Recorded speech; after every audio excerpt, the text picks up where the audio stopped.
Hi friends, welcome to our channel. Already ఫోటోలో చూస్తున్నారు కదా, అదే అండి ప్రజెంట్ ట్రెండింగ్లో ఉన్న మస్కా బన్ ఎలా ప్రిపేర్ చేయాలో ఈ వీడియోలో క్లారిటీగా చెప్తాను. లాస్ట్ వరకు చూసేయండి. టేస్ట్ అయితే నెక్స్ట్ లెవెల్లో సూపర్గా వచ్చింది. మీరు కూడా ఇంట్లో సింపుల్గా ట్రై చేయండి. ఈ వీడియోలో చూసి మీరు కూడా ఒక్కసారి కానీ ట్రై చేశారనుకో మన ఫేవరెట్ అయిపోతుంది. నాకైతే సూపర్గా నచ్చింది. వెరీ వెరీ టేస్టీగా ఉంది. ఇప్పుడు మనకు మస్కా బన్ ప్రిపేర్ చేయడానికి మెయిన్గా మనకు కండెన్స్డ్ మిల్క్ కావాలి. స్వీట్నెడ్ కండెన్స్డ్ మిల్క్ ఇది బయట మార్కెట్లో దొరుకుతుంది. అలాగే అమూల్ బటర్ కూడా కావాలి, స్మాల్ సైజు. నేను వీడియోలో చూపిస్తాను చూడండి క్లారిటీగా. ఇప్పుడు నేను చూపిస్తున్నాను కదా, అవే ఒక 3 అయితే సరిపోతాయి చూడండి.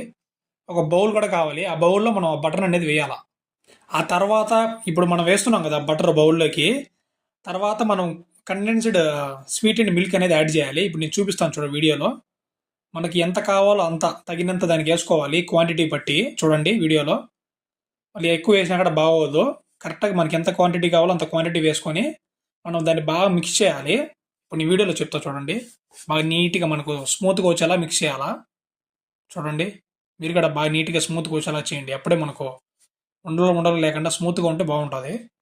ఇప్పుడు మనం మస్కా బన్ను అద్దుకొని తినడానికి కాఫీ ప్రిపేర్ చేస్తున్నాము. చూడండి, కాఫీ పౌడర్ వేస్తున్నాము గ్లాస్లోకి.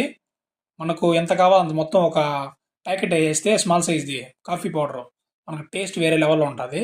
షుగర్ అనేది ఒక స్పూన్ వేసాను నేను. ఒక స్పూన్ అయితే మన పర్ఫెక్ట్గా సరిపోతుంది. టేస్ట్ వైజ్ కూడా చాలా బాగుంటుంది. అలాగే మనం పాలను కూడా బాగా హీట్ చేసాము పొంగొచ్చేలాగా. చూడండి, బాగా రెడీ అయినాయి మిల్క్ కూడా. ఆ మిల్క్ని మనం ఇక్కడ కాఫీ పౌడర్లో వేస్తే మనకు కాఫీ రెడీ అయిపోతుంది. చూడండి, very very tasty coffee ready అయింది. ఇప్పుడు మనం ఆ కాఫీలో అద్దుకోవడానికి మనం బన్ తీసుకోవాలి. నేను చూపిస్తున్నాను చూడండి. బన్ను బయట మార్కెట్లో దొరుకుతుంది. ఎంత 5 to 6 రూపీస్ ఉండొచ్చు. ఇప్పుడు మనం మిక్స్ చేసుకున్నాం కదా. ఇప్పుడు ఆ బటర్ కండెన్స్డ్ మిల్క్ అది వచ్చేసి మనకు ఆ పేస్ట్ లాగా వస్తుంది. అట్లా ఆ పేస్ట్ని మనం బన్కి బాగా నీట్గా పోయాలి. చూడండి, నేను వీడియోలో చూపిస్తున్నాను క్లారిటీగా. ఎంత బాగా అప్లై చేస్తే అంత టేస్ట్ ఉంటుంది.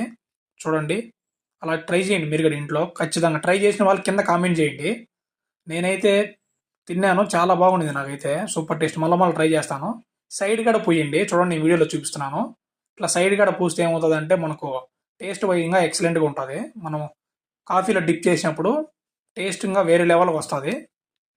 చూస్తున్నారు కదా, నీట్గా మొత్తం ఎక్కడ పెండింగ్ లేకుండా సైడ్ మనం ఎడ్జెస్ అంతా నీట్గా అప్లై చేసాము పేస్ట్ని. అదే మనం బటర్ కండెన్స్డ్ మిల్క్ యాడ్ చేసినాం కదా ఆ పేస్ట్ని. అలాగే ఇప్పుడు నేను కాఫీ తీసుకున్నాను చూడండి, ట్రై చేస్తున్నాను టేస్ట్ ఎలా ఉందో. ఇప్పుడు మీరు కూడా ఒకసారి ట్రై చేసి చెప్పండి. నేనే కాదు, మీరు ఒకసారి ట్రై చేసి మీకు ఎలా అనిపిస్తుంది అప్పుడు కామెంట్ చేయండి. టేస్ట్ అయితే సూపర్గా ఉంది. మనమే ఊరికి వీడియోల కోసం కాదు, టేస్ట్ అయితే సూపర్ టేస్ట్ వచ్చింది. మీరు కూడా ఒకసారి ట్రై చేయండి. ఎలా అనిపించిందో కామెంట్ చేసేయండి.